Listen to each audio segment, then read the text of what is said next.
Hi guy, welcome to the AMIGArama podcast. As always, I'm your host Lefarius, and in this week's show we will be taking a look at FIFA International Soccer. As I'm sure I've said very many times before, I'm not the biggest of football fan, so I'm quite looking forward to seeing how this show will turn out. Before we get to that, we do need to have a look at some of the latest Amiga news though. First up, I know I recently went on about my little adventure in trying to get an A3000 and how I've sort of springed off that into the Checkmate 1500, but back in May it seems that Stephen Jones paid a visit to SWAG, which is the Southwest Amiga Group meetup. Whilst he was there, he spent a good hour doing a presentation, going through the creation of the system and what the future of it will be. I watched the whole thing through. It was about an hour long, and I must admit that I found it really interesting, as he also mentioned bits of his time with Commodore and the fact that he wrote down some of the Commodore storybook with David Pleasance, which came out last year I think. Very good read, go and buy it. Anyway, the whole show made for a really good, entertaining hour, so if you have some spare time, just follow the link in the show notes, I'd well recommend it.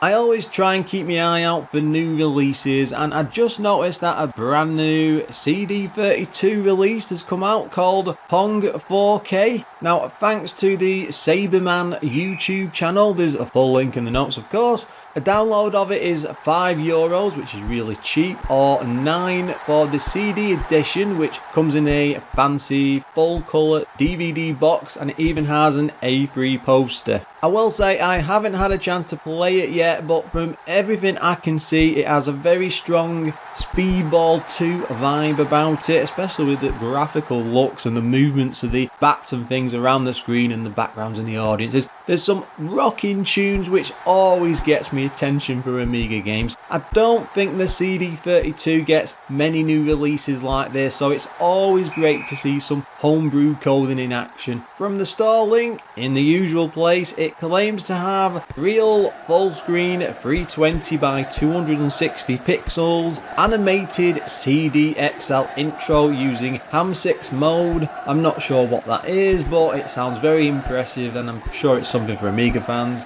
Also has up to 4 players simultaneously, 3 different game modes and in-game music with a form of audio CD tracks, and finally lots of parallax scrolling, which is always a plus. It might just be the ultimate version of Pong, so I'd well recommend you guys go and look it up. Finally, I'm sure that Dan Wood from the Retro Hour podcast doesn't need any introductions here, but just the other day I noticed a new YouTube video has popped up from his channel based around AMOS and STOS Basic. Both were a fully functioning game programming language which were responsible, I'd say, for a string of Amiga hits, and he spends a good 20 minutes going through the full history and interviews Francis Lynette, who came up with it all originally. I've no clue about this stuff, I'll happily admit, and it even managed to keep me hooked, so I thought it was well worth bringing up, as I'm sure we've got some budding programmers in the audience. I think that just about wraps it up for the news, so I hope you lot have got your football caps on, cause it's time for some FIFA.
I know some of you are going to be really considering turning this week's episode off, basically because I'm covering a football game. So I do have to say it's been almost 12 months since we last did one. I think Sensible Soccer was around episode 42, episode 44. I'm not even sure how long ago that was now. It seems like a lifetime since, and we definitely haven't done anything since. I am by no means a football fan. I have no interest in the sport whatsoever, but when it comes to the game, it's very basic, it's simple to play and get into, and it's often a lot more fun to play that than to actually watch the sport itself. And the main reason I want to cover FIFA this week is, well, it's such a massive series, it's a huge influencer even today. This is right at the beginning of where all that took off and where this became like a juggernaut. And I want to cover all of the big football games eventually on the Amiga. I'm looking into things like kickoff and goal. I'm quite sorry to say I've not been able to find any sort of history or development notes or anything like that. So by chance, if anybody's found stuff like that,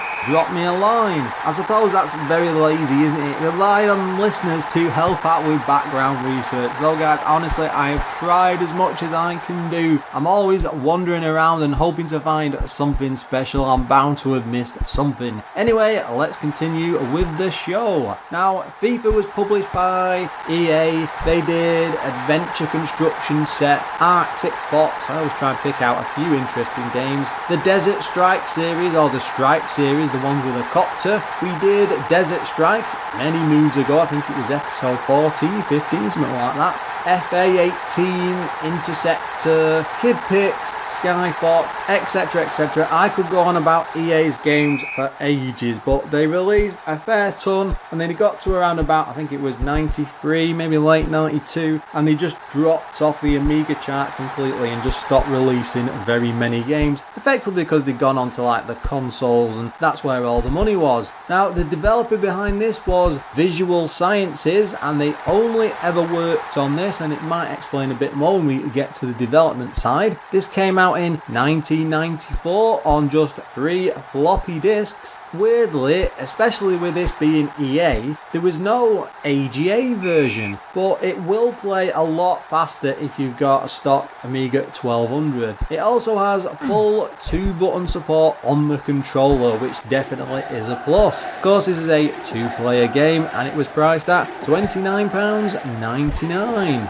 It had a team of 2 coders, Brian Marshall, who did Second Samurai and Street Racer. I think that's a bit like Super Mario Kart. I might be thinking of a different game there. And also David Cohen, and he only ever worked on FIFA. Graphics were done by George Gunning, again only on FIFA, and Mark Island, who also worked with Lemmings 2 and Walker. And we covered that, didn't we, a long time ago. Music-wise, we've got Anthony Putson on the team. He worked on Aquanaut, Bograts, I do like that name, Colonization, I can't read my own writing, Mortal Kombat 2 and Primal Rage.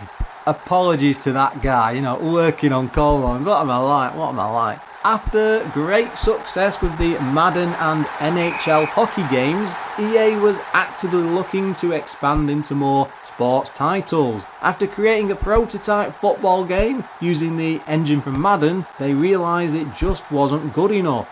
Football isn't a great seller over in the US, so the idea behind it was, it was mothballed until game developer Matt Webster got involved. He looked at the likes of Sensible Soccer and felt an isometric viewpoint would be completely different to anything that the competition had, and he's definitely right there. They used a Mega Drive development kit that was built off the back of an Amiga. That sounds very strange. Running an isometric demo up against a standard side-scrolling football game, it was obvious which way it would be best to go. Working from Widnes in the UK, after the prototype was selected, it was decided to relocate the game project to EA Canada, which is over in Vancouver. EA had a proper production studio with active motion and facial capture tech, which was ideal to develop this sort of a football game. Links between the UK and EA Canada still continued, but there were lots of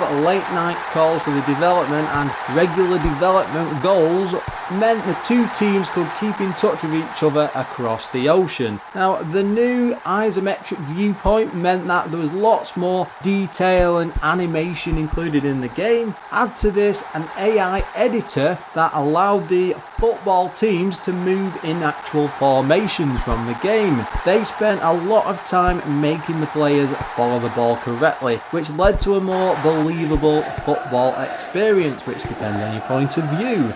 Mark Webster felt the isometric view let the players see more of the pitch and get a deeper sense of building up moves on the actual playing field. It wasn't actually FIFA from the off. It turned out that the FIFA license popped up towards the end of the game's development, and FIFA as an organisation was actually quite new at the time, so it really wasn't much of a problem or even all that expensive to acquire the licensing for the players. This of course gave EA the rights to use club names and kits, likenesses and the leagues which none of the competition actually had, which if you think about it would have really made this game stand out from the rest of the crowd. Considering the beast that this franchise eventually went on to become, EA must have really got something right with the original game. You could even say that the FIFA titles today are football. It's what it stands for on the, well, mostly the consoles. I don't think there's very little of them over on the PC side, unless I'm wrong there. So to see that the Amiga was right there at the beginning and had one of the original versions and ports, and even involved in the whole development side, very impressive. When it came to the ports of FIFA International, it went out on the 3DO, Super Nintendo, PC of course, Sega's Game Gear, Mega Drive, and the Mega CD or Sega CD if you're over in the US. I do actually have a fair bit of experience with the original FIFA DOS game. I do actually think that this was my first ever PC football game because I bought a 486 and it was installed on DOS. It was actually really good, and again, I quite like playing football games, but I can't stand the sport itself. Though I will say I've completely given up on playing console-based stuff. I think the last one I even attempted or tried to play was FIFA 2013 over on the 360. It looked great, it was a lot of fun, but I don't really like playing a lot of online games with crying teenagers, so I completely avoided it. As you can probably guess, there's no sort of story for this or managers giving you speeches at the beginning. It just drops you straight into the gameplay. At the end of the day, it's football, it's a team game, and the idea is to just get stuck in and play.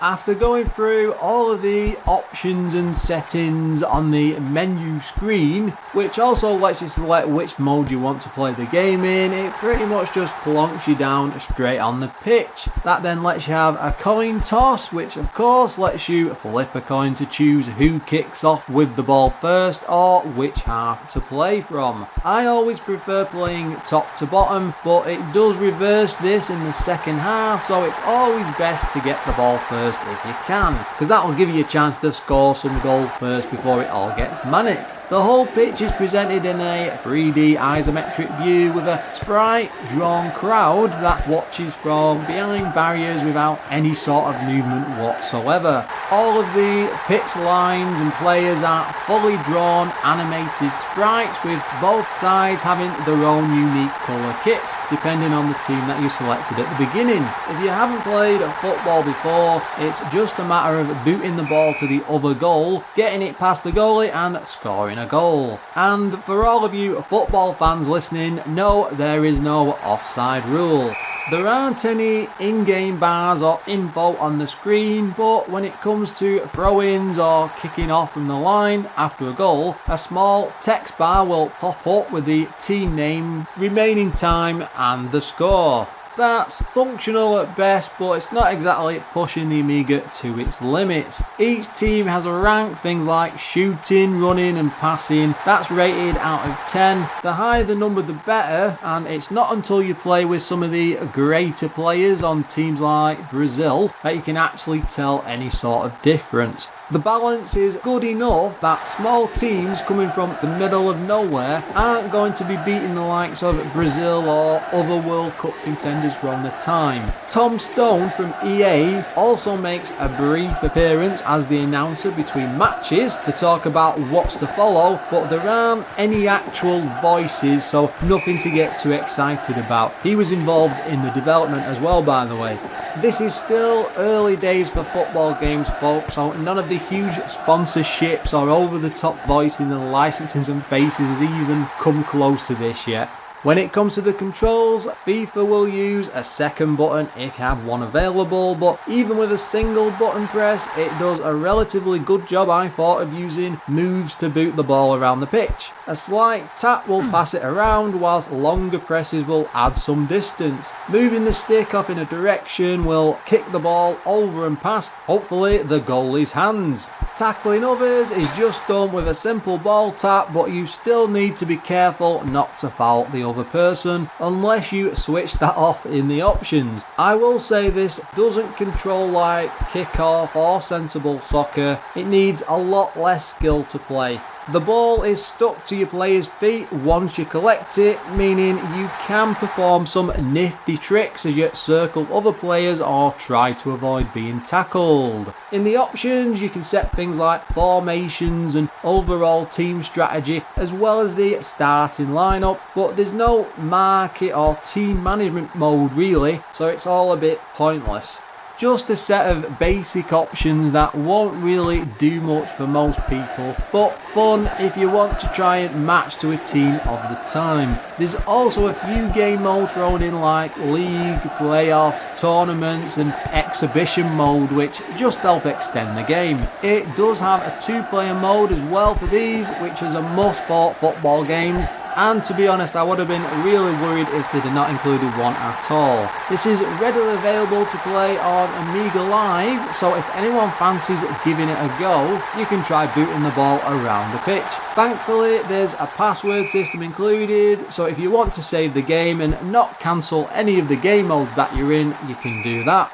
I really have to talk about the isometric 3D look of the pitch because it really is fantastic. Up until now, most of these football games were just top-down or side-to-side views. They've really kicked the ball out of the ground with this look. Matches are convincing and as close to real life as you could get at this point. The players are fully animated sprites that look almost 3D-like and move really well in relation to where the ball is placed. It even had me doubting whether or not this was actually on the Amiga. It just actually looked that good.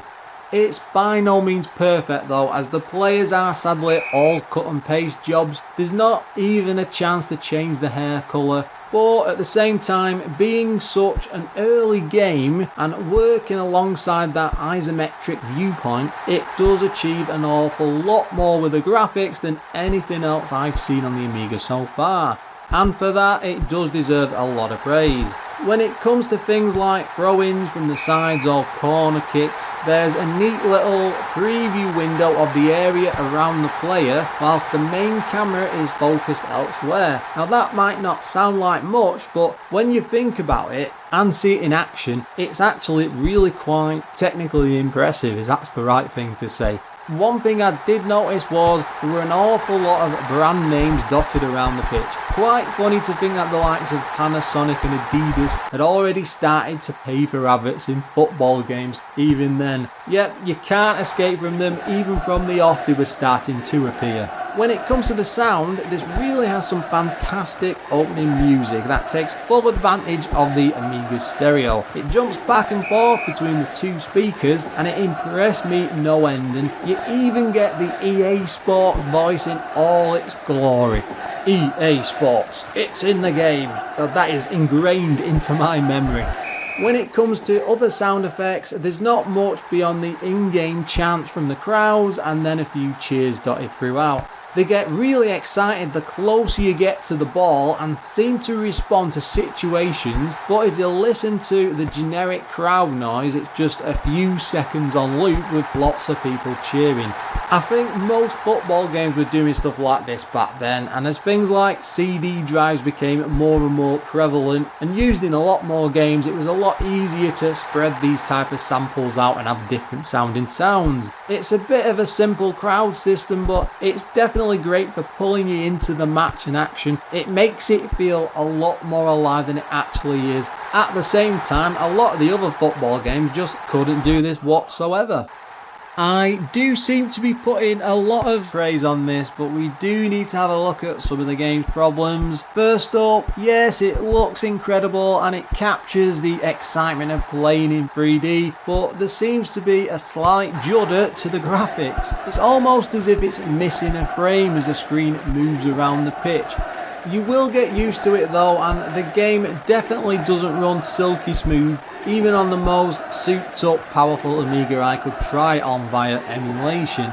It did leave me wishing that they could have done just a little bit more to solve this frame issue. Looking into the game, one thing I did discover, there's a cheat that lets you kick the ball into the back of the net every single time. I was aware of this right from when I first played it, even as a kid, but I decided not to touch that at all whilst I was playing it for the show. One other issue I had is the crowd just sits there no matter what happens on the pitch, which is a bit disappointing really. I would have preferred them to go the extra mile and stick a few moving sprites in there just to make it look a bit different. But they're all just cut and paste characters. It's really easy to see the same people sat in the same spots thanks to the limited view at the back. Players suffer from this too, as there's either white or black skins but no mixed teams oddly from what I could see. Let's have a look over at the magazine scores. The One gave this 87%, Amiga Action 79%, Amiga Computing 68%, CU Amiga at 50% and Amiga Power at 76%. Yeah, those scores are all over the place and rightly so. This is such a mixed bag of balls, it just never seems quite able to pull it all together. But that doesn't mean it doesn't have its good points. The ball sticking to your feet is actually quite fun in this, as it feels a lot more light-hearted than any of the sequels. Sadly, that all seemed to get stripped out as it went on to spawn a global, world-destroying serious franchise. The judder and frame skip is annoying when you first start to play, but after a match or two I found I really started to get used to it. It only really stood out when I focused on it closely, but it really doesn't help when you're just trying to play. FIFA was really pushing the envelope for 3D isometrics though on the Amiga, and I'd like to have seen what a few other sequels could have managed later on down the line. I suppose that's if the Amiga itself had just a couple more years of life left. Don't forget, this is quite a late release. What was it, 1994? The Amiga was at death's door by this point, and Commodore was definitely falling to pieces, so it's understandable why EA didn't bring any more over to the Amiga. What you're left with is a playable but average football game. I can certainly see why EA were trying to get this out on every system going, because they were really quite good at becoming port producers even back then. I had some fun with this, and although I often hear it's become a soulless series in the later games, this was all quite exciting stuff, and I would have loved to see more football games like this using that same isometric engine. There are of course better versions of FIFA International Soccer out there for sure, and for me I'll always go back to the Mega Drive edition just because it doesn't have the judders on screen. Its biggest problem though is that EA stuck this game on just so many different systems that when a gamer comes to pick up a single one, they aren't going to go for something with frame skips but a much smoother one to play. And with things like STOS on the Amiga already, why would people even bother with this? The judders you see, they must have been down to some sort of hardware limitation, but I suspect with just more development time, they could have solved it as an issue. It's just the joys of rushing games to market to meet deadlines, I guess.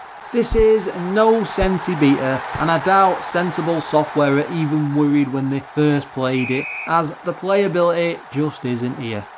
Bit sorry to say, that leaves FIFA as an almost there, but it just doesn't do enough to get it past the goal line despite its best attempts to huff the ball into the back of the net.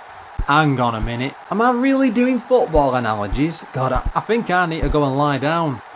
Well, it seems like it's about time to wrap everything up. If you'd like to comment on anything you've heard today, or even want to come up with some recommendation for future episodes, you can drop me a line on Twitter, which is @AmigaRamaPod, or even use snail mail and send me an email, which is lefarius@amigarama.com. We also have a quite active Facebook page over on facebook.com/AmigaRama. I do post quite a lot of pictures and videos and things on there, and there's always some sort of discussion going on.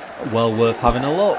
We do need to thank our Patreon supporters before we sign out for the day, and I'm always hugely grateful to all the support they've given. If you'd like to join this list, you can do so over at patreon.com/AmigaRama. But for this week, the Patreons are 10 Minute Amiga Retrocast, Adam Bradley, Darren Coles, Graham Vebke, Glenn Milford from Casual Retro Gamer Weekly, Jason Warnes, Laurent Giraud, O'Brien's Retro and Vintage, Pistol, Bremsky, Quentin Barnes, Retro Ravi, Richard Legg, Richard Pearson, Sneff, Steve Engeldo, and Treble. As always, thanks for listening, and until next time, guys.